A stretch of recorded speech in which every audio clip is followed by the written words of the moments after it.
Assalamualaikum dear viewers. In the previous lecture, we have studied about thyroid gland, its main secretions and its functions. Today we are going to discuss about pancreas, which I have lectured in the previous lecture that it is the example of endocrine gland. आज की video में हम लोग pancreas पर बात करेंगे कि pancreas जो है क्या होता है, एक किस किस्म का ग्लैंड है हमारे पास, एक कहाँ पे सिचुएटेड होता है, एक क्या क्या कौन कौन से हार्मोन्स सिक्रीट करता है, और एंडोक्राइन ग्लैंड के तौर पर कौन कौन से सिक्रीशन है करता है, और एक्सोक्राइन ग्लैंड के तौर पर एक क्या सिक्रीट करता है। तो चलिए इस वीडियो में आप लोग पेनक्रियास पर बात करते हैं। तो सबसे पहले जो हमारे पास क्वेश्चन बनता है वो ये है कि जो पेनक्रियास है, व्हाट इज पेनक्रियास।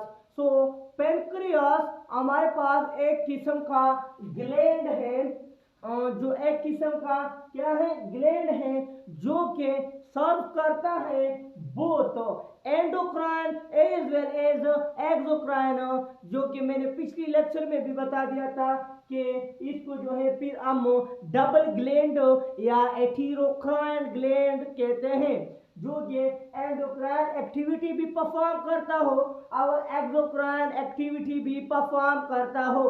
तो ऐसे ग्लैंड को क्या कहते हैं, ऐसे ग्लैंड को जो है डबल ग्लैंड या एथीरोक्राइन ग्लैंड कहते हैं। अब रही बात इसकी लोकेशन की, तो याद रखें पेनक्रियास हमारे जिस्म में जो left side of the body है, यहाँ पे एब्डोमिनल कैविटी में जो स्टमक है, स्टमक जहाँ पे सिचुएटेड है, इसके लेफ्ट कॉर्नर में जो है हमारे पास पेनक्रियास क्या है, पेनक्रियास सिचुएटेड है। यहाँ पे आप लोग डायग्राम से भी देख सकते हैं, ये हमारे पास स्टमक है और ये स्टमक के बिल्कुल इसी तरह जो है करीब होता है, और इसकी जो मेन सिक्रीशन है एज एक्सोक्राइन ग्लैंड, वो भी यहाँ वो एज अ पेनक्रियाटिक जूस यहाँ स्टमक से नीचे स्मॉल इंटेस्टाइन की जो फर्स्ट पार्ट होती है वहाँ सिक्रीट करता है, ठीक है, ड्यूडेनम में सिक्रीट करता है। तो ये रही पेनक्रियास की लोकेशन, कहाँ पे लोकेट होता है, स्टमक के लेफ्ट साइड में और स्टमक के बहुत करीब होता है। अब हम चलते हैं कि पेनक्रियास किस चीज का बना हुआ होता है, इसमें क्या क्या मटेरियल्स होते हैं। तो याद रखें जो पेनक्रियास है, अभी मैंने कहा कि पेनक्रियास एंडोक्राइन ग्लैंड और एक्सोक्राइन ग्लैंड दोनों के तौर पर सर्व करता है। तो जो ज्यादातर पेनक्रियास कंपोज है वो एक्सोक्राइन पोर्शन पर कंपोज है। याद रखें ज्यादातर किस चीज पर कंपोज है, ज्यादातर एक्सोक्राइन ग्लैंड पर पोर्शन पर जो है वो कंपोज है। लेकिन थोड़ा बहुत जो बाकी रहता है वो एंडोक्राइन पोर्शन होता है, ठीक है। तो ये थी हमारे पास पेनक्रियास की डिफिनीशन। पेनक्रियास की जो है हमारे पास इनिशियल जो बातें होती हैं वो, इसके साथ साथ हमने इनकी सिचुएशन की भी बात की, सिचुएशन के एक कहाँ पे लोकेटेड होता है, और इसकी जो है कंपोजिशन की बात की कि इसमें कौन सा पोर्शन ज्यादा होता है, कौन सा पोर्शन जो है वो कम होता है। अब हम चलते हैं इसकी कंपोजिशन पर मजीद बात करने। अब हम जानते हैं इसकी कंपोजिशन के बारे में कि पेनक्रियास किस चीज का बना हुआ होता है। तो अभी मैंने कहा कि एक्सोक्राइन की एक्टिविटी को परफॉर्म करता है और एंडोक्राइन एक्टिविटी को भी परफॉर्म करता है। तो वो कौन से सेल्स हैं, उन सेल्स का क्या नाम है जो कि एक्सोक्राइन ग्लैंड के तौर पर सर्व करते हैं। तो उन सेल्स का जो है हमारे पास नाम है एसिनार एंड सेंट्रोएसिनार सेल्स। वो सेल्स जो कि पेनक्रियास में एक्सोक्राइन की एक्टिविटी परफॉर्म करता है, उन सेल्स को एसिनार और सेंट्रोएसिनार सेल्स कहते हैं। अब इन सेल्स का फंक्शन क्या है, क्योंकि जब भी कोई ग्लैंड होता है हमारे पास वो किसी ना किसी चीज को जो है सिक्रीट करते हैं, चाहे वो एक्सोक्राइन हो या चाहे वो एंडोक्राइन हो, लेकिन जब उसका नाम ग्लैंड हो तो वो किसी ना किसी चीज को जो है वो सिक्रीट करेंगे। तो इन सेल्स का काम है पेनक्रियाटिक जूस को प्रोड्यूस करना, फिर उनको जो है सिक्रीट करना और उनको ट्रांसफर करना किस तक, जो स्मॉल इंटेस्टाइन का फर्स्ट पार्ट है जो कि स्टमक के फौरन बाद शुरू होता है, जिसको जो है ड्यूडेनम कहा जाता है। तो इस ड्यूडेनम को क्या करते हैं, ट्रांसफर करते हैं किस चीज के थ्रू, पेनक्रियाटिक डक्ट के थ्रू।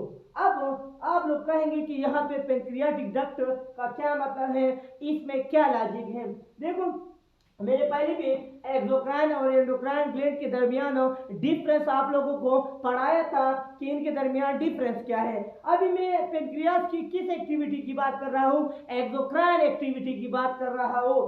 तो एक्सोक्राइन ग्लैंड है, एक्सोक्राइन ग्लैंड की अपनी डक्ट होगी कि नहीं होगी, होगी, क्योंकि वो डक्टेड ग्लैंड है, ठीक है। तो इनकी अपनी एक स्पेसिफाइड डक्ट होगी, जरूर होगी, और वो कौन सी है, वो यहाँ पे पेनक्रियाटिक डक्ट है, ठीक है। अब पेनक्रियाटिक जूस किस चीज का बना होता है, पेनक्रियाटिक जूस किस मकसद के लिए जो है रिलीज किया जाता है। तो हम जो है इस जो टॉपिक में जो है हमारे पास यहाँ पर हम एंडोक्राइन एक्टिविटी को डिटेल में नहीं पढ़ेंगे, पता है क्यों, क्योंकि पेनक्रियास जो है यहाँ पे हम जो है एंडोक्राइन चैप्टर में पढ़ते हैं पेनक्रियास को, और यहाँ पे हम इसलिए एंडोक्राइन एक्टिविटी की बात नहीं करेंगे, ठीक है। हाँ थोड़ा बहुत इसके मुतालिक जानते हैं, फिर हम इसकी एंडोक्राइन एक्टिविटी को जो है डिटेल में पढ़ते हैं।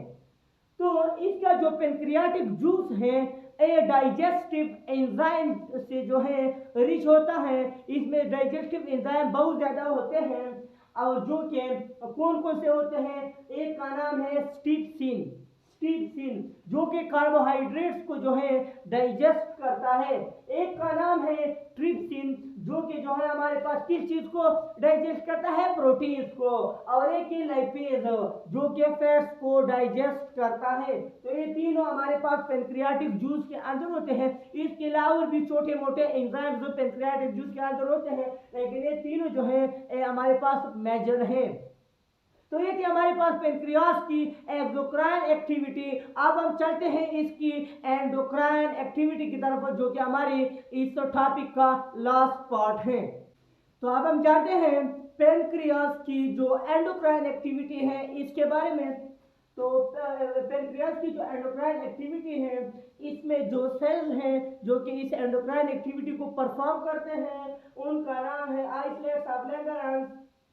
तो ये आइसलेट्स क्या होते हैं, islets are the mass of cells which contain two major type of cells, यानी आइसलेट्स जो है हमारे पास सेल्स का एक मास होता है, यानी जब मेनी सेल्स कंबाइन होते हैं तो इनको क्या कहते हैं, इनके मास को आइसलेट्स कहते हैं। और इन दो जो सेल्स हैं हमारे पास, इनमें दो मेजर टाइप ऑफ सेल्स जो होते हैं, और उन सेल्स को क्या कहते हैं, उन सेल्स को अल्फा सेल्स और बीटा सेल्स कहते हैं।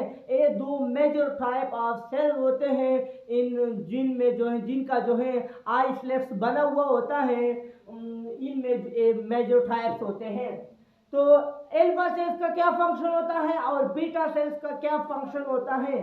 तो जो बीटा सेल्स है हमारे पास, एक हार्मोन को प्रोड्यूस करता है, उनका क्या नाम है, उनका नाम है इंसुलिन। और जो अल्फा सेल्स है ये भी एक हार्मोन को प्रोड्यूस करता है जिसका नाम है ग्लूकेगॉन। तो इंसुलिन का क्या फंक्शन है, ग्लूकेगॉन का क्या फंक्शन है, वो नेक्स्ट स्टेप में मैं बताता हूँ। पहले हम कहते हैं कि आइसलेट्स की हमारी बॉडी में मिकदार कितनी है, तो तकरीबन 10 लाख या 1 मिलियन की तादाद में हमारे जिस्म में जो है वो आइसलेट्स पाए जाते हैं। और ये जो इंसुलिन है और ग्लूकेगॉन है, ये दोनों जो हार्मोन हैं हमारे पास, ये क्या है, ये एंटागोनिस्टिक हार्मोन है। एंटागोनिस्टिक मैंने प्रीवियस लेक्चर में भी बता दिया था कि जब सब्सटेंस एक हो और उन पे दो सब्सटेंसेस अपोजिट डायरेक्शन में काम करे, एक कहता है कि मैं इस पर इस तरह करूंगा जबकि दूसरा कहता है कि नहीं मैं इस पर इस तरह का काम करूंगा, तो ऐसे दो चीजों को क्या कहते हैं, एंटागोनिस्टिक कहते हैं। ये है हमारे पास उनकी डायग्राम हो, यहाँ पर कुछ इस तरह हमारे पास एसिडार सेल होते हैं, इस तरह जो पेरिफेरी पे होते हैं, और यहाँ सेंटर में हमारे पास जो एंडोक्राइन के आइसोलेट्स ऑफ लैंगरहंस हैं, ये स्कैटर्ड हुए होते हैं, इनको जो है आइसोलेट्स ऑफ लैंगरहंस कहते हैं, जिसमें जो है अल्फा सेल्स भी होते हैं, बीटा सेल्स भी होते हैं, इस तरह गामा सेल्स भी होते हैं, डेल्टा सेल्स भी होते हैं, लेकिन जो मेजॉरिटी सेल्स हैं, जो मेजर सेल्स हैं, जो प्रोमिनेंट सेल्स हैं, वो कौन से होते हैं, वो अल्फा सेल्स होते हैं और बीटा सेल्स होते हैं, और जिनसे जो है हमारे पास इंसुलिन और ग्लूकेगॉन प्रोड्यूस होती है। तो अब हम चलते हैं इंसुलिन और ग्लूकेगॉन पर डिटेल में बात करने। अब हम जानते हैं इंसुलिन के बारे में क्या, what is insulin. So insulin is a hormone which converts free glucose to glycogen etc. तो ये है हमारे पास इंसुलिन। अब इंसुलिन जो होता है इसको एक और नाम दिया जाता है जिसको जो है कहते हैं हाइपोग्लाइसेमिक एजेंट, जिसको क्या कहते हैं, जिसको हाइपोग्लाइसेमिक एजेंट भी कहते हैं। तो हाइपोग्लाइसेमिक एजेंट इसे क्यों कहते हैं, क्योंकि इसका काम होता है जो ब्लड होता है, ब्लड में जो ग्लूकोज होता है फ्री ग्लूकोज, इसको ग्लाइकोजन में कन्वर्ट करता है। तो जब फ्री ग्लूकोज ग्लाइकोजन में कन्वर्ट होता है तो फ्री ग्लूकोज की ब्लड में मिकदार क्या होगी, फ्री ग्लूकोज की ब्लड में मिकदार कम होगी, और जब ब्लड में ग्लूकोज की मिकदार कम होती है तो इस कंडीशन को हम हाइपोग्लाइसेमिया कहते हैं। तो क्योंकि ये हाइपोग्लाइसेमिया को जो है लाता है, इसलिए इसे क्या कहते हैं, हाइपोग्लाइसेमिक एजेंट कहते हैं। अब सवाल पैदा होता है कि ये फ्री ग्लूकोज को किस तरह जो है ग्लाइकोजन में कन्वर्ट करता है या और किसी चीज में कन्वर्ट करता है, यानी जो फ्री ग्लूकोज होता है इसको इंसुलिन किस तरह रिड्यूस करता है। तो फर्स्ट ऑफ ऑल ये क्या करता है, ग्लाइकोजन में ग्लूकोज को कन्वर्ट करता है by making O glycosidic linkage या ग्लाइकोसिडिक बॉन्ड या 1,4 लिंकेज या 1,4-1,6 लिंकेज, एंड ये ग्लूकोज को जो है क्या करता है, ग्लाइकोजन में कन्वर्ट करता है।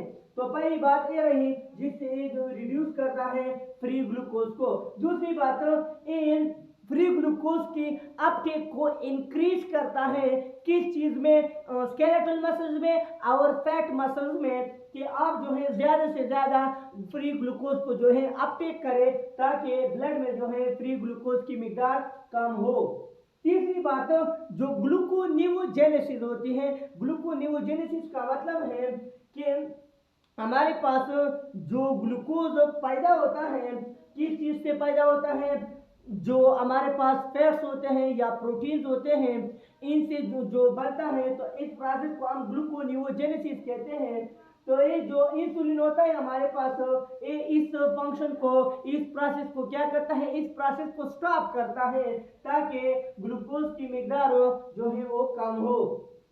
और ये जो है ये हमारे पास ग्लूकोज की जो यूसेज है सेलुलर रिस्पायरेशन में, इसकी यूसेज को क्या करता है, इंक्रीज करता है, इसको इंक्लाइन करता है, इस चीज की तरगीब देता है कि सेलुलर रिस्पायरेशन में जो है ये ग्लूकोज जो है ये ज्यादा से ज्यादा कंज्यूम हो ताकि फ्री ग्लूकोज की लेवल क्या हो, कम हो। अब अगर हमारे पास इंसुलिन की डिफिशियंसी आ जाए, इंसुलिन की क्या आ जाए, इंसुलिन की डिफिशियंसी आ जाए, तो जो ग्लूकोज लेवल होगा ब्लड में वो क्या होगा, वो राइज होगा। तो जब ग्लूकोज लेवल राइज होगा, इस कंडीशन को हम क्या कहते हैं, इस कंडीशन को हम हाइपरग्लाइसीमिया कहते हैं। जब ब्लड में ग्लूकोज की मिकदार ज्यादा होगी तो इस कंडीशन को हम हाइपरग्लाइसीमिया का नाम देते हैं। तो एंड लॉट ऑफ ग्लूकोज जो है वो बॉडी से क्या होता है, यूरिन के साथ लॉस्ट होता है। लॉट ऑफ यूरिन क्या होता है, लॉट ऑफ ग्लूकोज क्या होता है, वो यूरिन के साथ बॉडी से लॉस्ट होता है।